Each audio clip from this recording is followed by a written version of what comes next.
Kita mestinya merenung tentang apa yang kita lakukan. Pada setahun yang lalu, apa sih yang kita lakukan? Apa yang sudah kita pelajari, apa yang kita amalkan, dan bagaimana perbuatan dosa yang kita lakukan. Kita taubat atau tidak. Seorang muslim harus terus muhasabah. Muhasabah artinya menghitung dirinya tentang apa yang dilakukan dari hidupnya. Sebagaimana kata Umar bin Khattab radhiyallahu anhu, hasibu anfusakum qabla an tuhasabu. Hisab diri kalian sebelum kalian dihisab oleh Allah. Ada satu hadis dari Abu Barzah Al-Aslami radhiyallahu anhu. Ia berkata, setelah bersabda Rasulullah sallallahu alaihi wasallam, tidaklah bergeser kedua kaki seorang hamba nanti pada hari kiamat, melainkan Allah akan tanyakan tentang 4 pertanyaan. Yang pertama, Allah akan tanyakan tentang umurnya, dihabiskan untuk apa.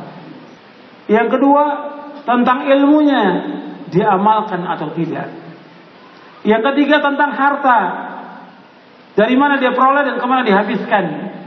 Dan yang keempat, capeknya, lelahnya, letihnya untuk apa. Hadis ini diriwayatkan oleh Imam At-Tirmidzi, dan Tirmidzi kalau hadis ini hasan sahih. Diriwayatkan juga oleh Imam Ad-Darimi dan disahihkan juga oleh Syekh Al-Albani rahimahullah dalam kitabnya Silsilah Hadits As-Shahihah. Anda perhatikan di sini.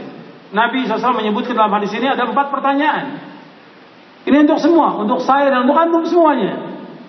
Bahwa tidak bergeser kedua kaki seorang hamba, maka akan ditanyakan 4 pertanyaan. Kalau disebutkan 4, bukan sebagai pembatas 4. Banyak pertanyaan yang akan ditanya. Yang asas sekali, yang asas masalah tauhid kepada Allah akan ditanya.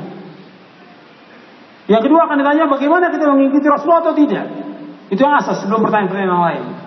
Sebagaimana kata Imam Nuqayyim di dalam kitabnya, Allah akan tanyakan kepada manusia 2 perkara. Yang pertama, madza kuntum ta'budun? Yang kedua, wa madza ajabtumul mursalin? Yang pertama, bagaimana kalian beribadah kepada Allah? Yang kedua, bagaimana kalian menyambut seruannya para rasul?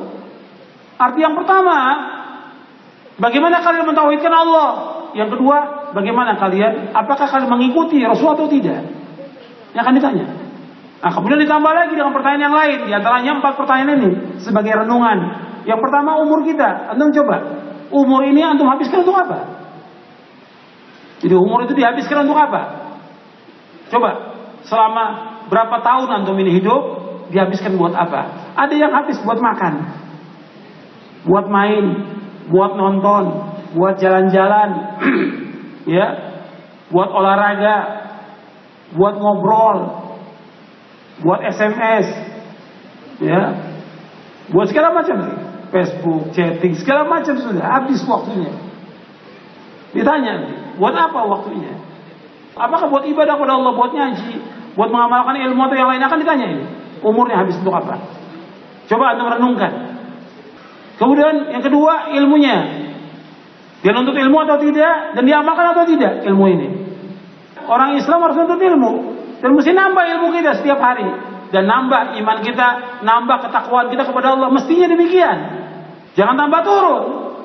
Mestinya ngajinya nambah, ilmunya nambah, ketakwaannya juga tambah kepada Allah, tambah takut kepada Allah, tambah warok, tambah zuhud, tambah takut kepada Allah. Ini kan. Coba ilmu diamalkan. Untuk diri kita, buat rumah tangga, tambah baik hubungannya. Rumah tangga dengan istrinya juga tambah baik, dengan tambah baik. Bukan tambah kasar, bukan tambah kejam, bukan tambah jauh dari Islam. Tambah baik hubungannya dengan rumah tangga. Begitu hubungan dengan masyarakat tambah baik. Renungkan ini. Yang ketiga, harta kita dari mana kita peroleh? Dari yang halal atau yang haram? Kita cari maisha ini halal atau haram? Coba renungi, pekerjaan kita ini halal atau haram? Uang yang masuk ke kita, uang siapa? Uang orang, uang kantor, barang itu yang ada pada kita, barang kantor, barang yayasan, barang masjid, atau punya orang lain, atau utang yang antum belum bayar, antum pakai barangnya. Coba antum renungkan, dari mana harta itu antum peroleh? Dan kemudian kemana dihabiskan harta itu? Apakah untuk yang halal? Apakah untuk yang haram? Atau untuk yang mubadzir? Untuk yang bid'ah? Untuk yang syirik? Akan ditanya oleh Allah harta itu. Dihabiskan untuk apa? Apa dihabiskan untuk mubadzir? Seperti banyak kaum muslimin habiskan uangnya untuk merokok, untuk bid'ah. Ini haram, rokok haram. Sepakat seluruh ulama tentang haramnya. Hatta Majelis Ulama Indonesia menjelaskan tentang haramnya fatwanya. Tinggalkan. Mubazir itu namanya setan. Dan gak ada manfaat sama sekali. Uang ini bukan uang kita. Allah yang memberikan kepada kita. Allah akan tanya kemana dihabiskan uang itu. Apakah untuk yang sia-sia, untuk yang foya-foya, untuk yang haram, atau untuk yang bid'ah, akan ditanya oleh Allah. Kemudian yang terakhir, yang keempat, yang akan ditanyakan oleh Allah pada hari kiamat, tentang capeknya kita, lelahnya kita, letihnya kita untuk apa? Kita capek untuk apa? Apakah capek untuk begadang, capek untuk nonton, capek untuk olahraga, capek untuk main, atau capek kita untuk membaca kitabullah, atau kita capek untuk membaca sunnah Nabi SAW, atau capek karena kita berdakwah mengajak umat kepada tauhid, atau capek kita membantu orang-orang yang susah, atau capek dalam melaksanakan ibadah haji atau umrah atau yang lainnya. Capek kita untuk apa? Untuk di jalan yang benar atau di jalan bid'ah dan syirik? Allah akan tanya tentang ini. Dan Nabi bersabda dalam satu hadis yang sahih yang diriwayatkan oleh Imam Ahmad dan Ibnu Hibban, kata Nabi, likulli amalin syirrah wa likulli syirratin fatrah, faman kana fatratu ila sunnati faqad ihtada wa man kana ila ghairi faqad halak. Sesungguhnya tiap-tiap amal itu ada masa semangatnya, ada masa lelah dan letihnya. Barang siapa semangatnya, lelah letihnya karena melaksanakan sunnahku, maka dia telah mendapatkan petunjuk.